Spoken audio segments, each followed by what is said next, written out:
Super കൺമണി സീരിയലിലെ latest promo വിശേഷങ്ങളിലേക്ക് എല്ലാവർക്കും സ്വാഗതം. അങ്ങനെ മാനസികയുള്ള മുട്ടൻ പണിയുമായിട്ട് ബലരാമൻ പുറപ്പെട്ടു കഴിഞ്ഞു. എന്തായാലും ബലരാമൻ മാനസികിട്ട് കണക്കിന് കൊടുക്കും എന്നുള്ള കാര്യം ഉറപ്പാണ്.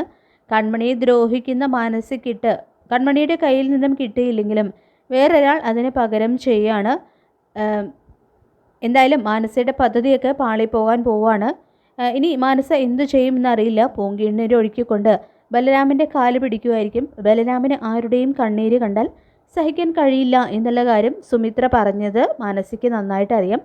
ആ ഒരു ആയുധം തന്നെ മാനസ എന്തായാലും പുറത്തെടുക്കും എന്നുള്ള കാര്യം ഉറപ്പാണ്. ബലരാമനെ കല്യാണം കഴിക്കാൻ വേണ്ടി ആൻ്റിയമ്മയിലും സുജാതയിലും സമ്മർദ്ദം ചെലുത്തുമായിരിക്കും. സുജാത പറഞ്ഞാൽ എന്ത് തെറ്റ് തനിക്കുണ്ടെന്ന് ബലരാമൻ മനസ്സിലാക്കിയാലും അതിനെ എതിർക്കില്ല എന്നുള്ള കാര്യവും മാനസയ്ക്ക് നന്നായിട്ടറിയാം. അങ്ങനെ മാനസ ഓഫീസിലെത്തുന്നു. മോളുടെ ഒപ്പം ഞാൻ ഉണ്ടാകുമെന്ന് സുജാതയുടെ വാക്കിൻ്റെ പുറത്താണ് മാനസ അവിടേക്ക് ചെല്ലുന്നത്. ഇനി കൺമണി എന്തെങ്കിലും കുഴപ്പമുണ്ടാക്കിയാലും സുജാതയുടെ മുന്നിൽ കൺമണിക്ക് കുഴപ്പമുണ്ടാകൂ എന്നും തൻ്റെ കാര്യം അപ്പോഴും സേഫ് ആയിരിക്കുമെന്നും മാനസയ്ക്ക് നന്നായിട്ടറിയാം. അതങ്ങനെയാണല്ലോ, എന്ത് തെറ്റ് ചെയ്താലും പിന്താങ്ങാനും കുറ്റം ചാരാനും ആൾക്കാരുള്ളപ്പോൾ തെറ്റ് ചെയ്യുന്നവർക്ക് പേടിക്കേണ്ട ആവശ്യമില്ല. അവരെപ്പോഴും സേഫ് സോണിലാണ്. അത് തന്നെയാണല്ലോ ഇപ്പോൾ മാനസയുടെ കാര്യത്തിലും സംഭവിച്ചുകൊണ്ടിരിക്കുന്നത്. മാനസ ഓഫീസിലെത്തുമ്പോൾ ഹലോ എന്ന് വിളിച്ചുകൊണ്ട് കൺമണി അടുത്തെത്തുന്നുണ്ട്. ചോദിക്കേണ്ട രീതിയിൽ ചോദിക്കണമെന്നും അല്ലാതെ ഒന്നും മാനസ പറയാൻ പോകുന്നില്ല എന്നും കൺമണിക്ക് നന്നായിട്ട് അറിയാം. അതുകൊണ്ട് തന്നെ ചോദിക്കേണ്ട രീതിയിൽ ചോദിക്കണമെന്ന് ഉറപ്പിച്ചാണ് കൺമണി ചെല്ലുന്നത്.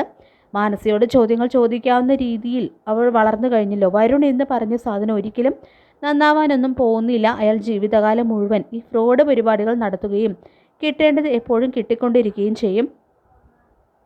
കഴുത്തിലും തലയിലും ബാൻഡേജും ഒക്കെ ഇട്ടാണ് എപ്പോഴും അയാളുടെ യാത്ര. അതൊന്നും ഊരി വെക്കേണ്ട സമയം അയാൾക്ക് വരാറില്ല. എന്തായാലും കൺമണിയെ കിട്ടാൻ പോകുന്നില്ല എന്ന് ഏതാണ്ട് ഉറപ്പിച്ച വരുൺ ഇനി ശ്രീനിവാസിനെ ഭീഷണിപ്പെടുത്തിയാലേ എന്തെങ്കിലും നടക്കൂ എന്ന് തീരുമാനത്തിലെത്തുന്നതോടുകൂടി അങ്ങോട്ട് പോവാണ്. കത്തി കാട്ടി ഭീഷണിപ്പെടുത്തിയ ശ്രീനിവാസൻ ബോധം കെട്ടോ അതോ ഹാർട്ടിന് പ്രശ്നമുണ്ടായിട്ടോണോ എന്നറിയില്ല, താഴെ വീഴുന്നുണ്ട്. ഇത് കണ്ട് വരുണിന് പേടിയാകുന്നു. എന്തായാലും ഇനി കൃഷ്ണനും കൺമണിക്കും വേണ്ടി ബലരാമനായിരിക്കും വരുണിനെ ശരിപ്പെടുത്താൻ പോകുന്നത്. അപ്പോഴായിരിക്കും അയാൾക്ക് സ്ഥലകാലബോധവും ഉണ്ടാകുന്നത്. മാനസ കൺമണി ചോദ്യം ചെയ്തപ്പോൾ മാനസയല്ലേ ആൾ വെറുതെ ഇരിക്കുന്നൊന്നുമില്ല, ഒരു തെളിവുമില്ലാതെ എന്ന് ചോദ്യം ചെയ്യാനൊക്കെ ചോദിക്കുന്നുണ്ട്. ദേവിജിയുടെയും കൃഷ്ണൻ്റെയും മുന്നിൽ വെച്ചാണ് കേട്ടോ കൺമണി മാനസയെ ചോദ്യം ചെയ്യുന്നത്. എന്തോ ചോദ്യം ചെയ്യാൻ ഇവൾ ആരാണ് ദേവ് സാറിന് മാനസ ചോദിക്കുമ്പോൾ കൃഷാണ് കേട്ടോ മാനസയ്ക്ക് ചുട്ട മറുപടി കൊടുക്കുന്നത്. എൻ്റെ ഭാര്യയാണെന്ന് തന്നെ അവളുടെ മുഖത്ത് നോക്കി വെട്ടിത്തുറന്ന് പറയുന്നുണ്ട് കൃഷ്. എൻ്റെ ഭാര്യ എന്ന് പറയുമ്പോൾ അലികയുടെ ഉടമസ്ഥയാണെന്നും കൂടി കൃഷി കൂട്ടിച്ചേർക്കുന്നുണ്ട്. എന്നിട്ടാണ് മനസ്സയെ ചോദ്യം ചെയ്യുന്നതെല്ലാം ശ്രീദേവി കാണുകയും ചെയ്യുന്നുണ്ട്. ഇനി ശ്രീദേവിക്കുള്ള ശിക്ഷ എന്താണെന്ന് അറിയില്ല. ശ്രീദേവിയാണല്ലോ മാനസിക്കെല്ലാം ചോർത്തി കൊടുക്കുന്നത്. ആ ശിക്ഷ അതിഭയങ്കരമായിരിക്കും എന്നുള്ള കാര്യവും ഉറപ്പാണ്. വരുൺ ശ്രീനിയുടെ കഴുത്തിന് കുത്തിപ്പിടിച്ച് തീർത്ത് കളയും ഞാനെന്നൊക്കെ പറഞ്ഞാണ് കേട്ടോ ഭീഷണിപ്പെടുത്തുന്നത്. ഇത് കൺമണി അറിഞ്ഞാൽ വരുൺ പിന്നെ ഒരിക്കലും കിടന്ന കിടപ്പിൽ നിന്നും എഴുന്നേൽക്കില്ല എന്നുള്ള കാര്യവും ഉറപ്പാണ്.